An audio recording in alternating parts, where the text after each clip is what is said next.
What is actually down there?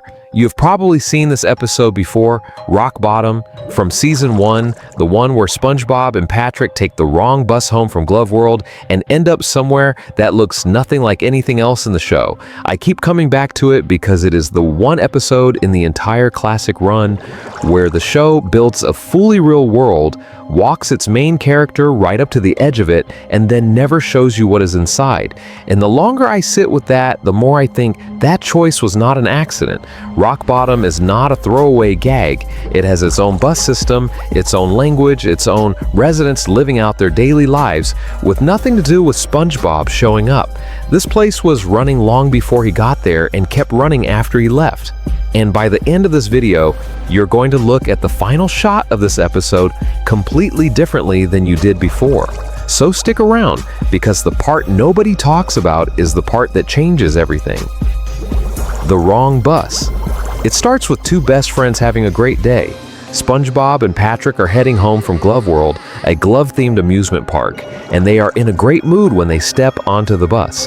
SpongeBob has a balloon from the park, and while he is trying to pay the fare, it keeps swinging back and smacking the bus driver in the face over and over while SpongeBob fumbles through his pockets completely unaware. By the time they take their seats, the driver is visibly done with SpongeBob before the bus even moves. That detail feels like a quick joke, but hold on to it because it matters later. Patrick is the one who notices the sign first. You are now leaving Bikini Bottom. SpongeBob barely gets the word wrong out before the bus tips forward over a 90-degree cliff and drops straight down into the dark. They hit the bottom, get kicked off, and find themselves somewhere that feels like a completely different show. What is Rock Bottom? Rock Bottom is a deep trench sitting directly below Bikini Bottom. The creatures who live there are based on real deep-sea animals, strange and unlike anything in Bikini Bottom, and they communicate by blowing a raspberry between every single word. SpongeBob cannot understand them, and they cannot understand him. The whole place feels like Bikini Bottom's forgotten basement, dark and strange and completely self-sufficient in a way that makes you realize it was never waiting for anyone to discover it. It just existed down there, doing its own thing, completely unbothered. Even the bathroom signs make no sense, and Patrick cannot tell which one is which. Patrick decides almost immediately he has seen enough and tells SpongeBob he wants to go home. SpongeBob tells him to wait at the bus stop while he goes to find the schedule. The moment SpongeBob walks away, a bus to Bikini Bottom pulls up directly in front of Patrick, and he steps on without a second thought. He did not plan it or time it. The bus just came to him. Every exit closes. SpongeBob comes back to an empty stop, and from that point forward, every single exit closes on him. Bus after bus arrives and leaves before he can get on. He disguises himself as a bench, and the bus drives off the moment it figures him out. He builds a cardboard decoy to draw the bus while he sneaks up from the side, and even that does not work. Every single attempt fails in a different way, and that is what makes it so unsettling to watch. It is not just that SpongeBob is unlucky, it is that Rock Bottom seems to have a specific problem with him getting out. He joins the line at the bus station, starts near the front, and ends up in 329th place as the line grows around him, including one moment where a creature lays an egg on his head and 3 more residents hatch out of it. When he finally reaches the window and figures out he needs to blow raspberries between his words to be understood, the attendant tells him the last bus leaves in 5 seconds. It leaves in 1. The window closes, the lights go out, SpongeBob reaches for his glove flashlight, and the battery dies immediately. And then somewhere out in the darkness, the raspberry sound starts. SpongeBob cannot see what is making it or how close it is, and because everyone in Rock Bottom communicates that way, he has no idea if this is a resident passing by or something moving toward him on purpose. He runs until he hits a wall. Then a light appears. A friendly-looking anglerfish steps out of the dark, holding the Glove World balloon SpongeBob lost at the vending machine earlier that night. It had the balloon the whole time, somewhere in Rock Bottom, while SpongeBob missed every bus and stood alone in the dark. The anglerfish blows it up, ties it to SpongeBob's wrist, and SpongeBob floats straight up the cliff, passes a sign reading "Entering Rock Bottom" on the way up, lands in front of his house, and the balloon pops. He is home.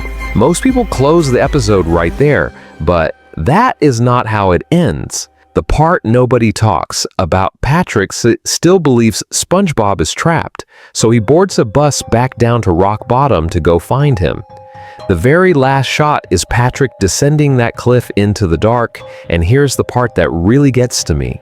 SpongeBob floats right past him on the way up, sees exactly where Patrick is going, and makes the choice to keep floating rather than risk getting pulled back down himself. He sees his best friend disappear into Rock Bottom and lets it happen. The episode closes on a bubble transition, the only one used in the entire first season, and it is simply over. Patrick is alone in Rock Bottom in complete darkness, looking for someone who is already home. He has no balloon, no flashlight, he cannot speak the language, and he has no way of knowing that the whole reason he went back down there is already standing safely in front of a pineapple house on the other side of that cliff. The show never returns to this. Not in the next episode, not later in the season, not anywhere in the series. Patrick shows up in the episodes that follow completely fine, with no explanation given. There is no throwaway line about it, no joke at Patrick's expense, no mention that anything unusual happened. The show just moves on, and if you are not paying close attention to that final shot, you might move on too. But once you notice it, you cannot unsee it. Patrick went back down there alone, and the show made a choice to never tell you what he found. Now take a closer look at that bus driver from the beginning. He looks a lot like the residents of Rock Bottom and operates the same transit system that connects both places. Whether that means anything is something the show never addresses. What it also never explains is why, after that first encounter, every single bus in Rock Bottom pulls away the moment SpongeBob gets anywhere near it, over and over, without one exception. The show plays it as bad luck, but it happens with a consistency that bad luck does not usually have. Rock Bottom has multiple working bus routes, a staffed information window, a vending machine, and residents living full lives that have nothing to do with two visitors from upstairs. That is an entire community running directly below Bikini Bottom without a single main character ever mentioning it. SpongeBob spent the whole episode within a few steps of the entrance and never saw what was inside, and the show has confirmed those other areas exist without ever once showing them. Rock Bottom is remembered as the episode SpongeBob barely survived, but SpongeBob made one more choice that night that nobody talks about. He saw Patrick heading back down into that place and chose to let him go. Whatever Rock Bottom is hiding past that entrance, Patrick Star saw it that night,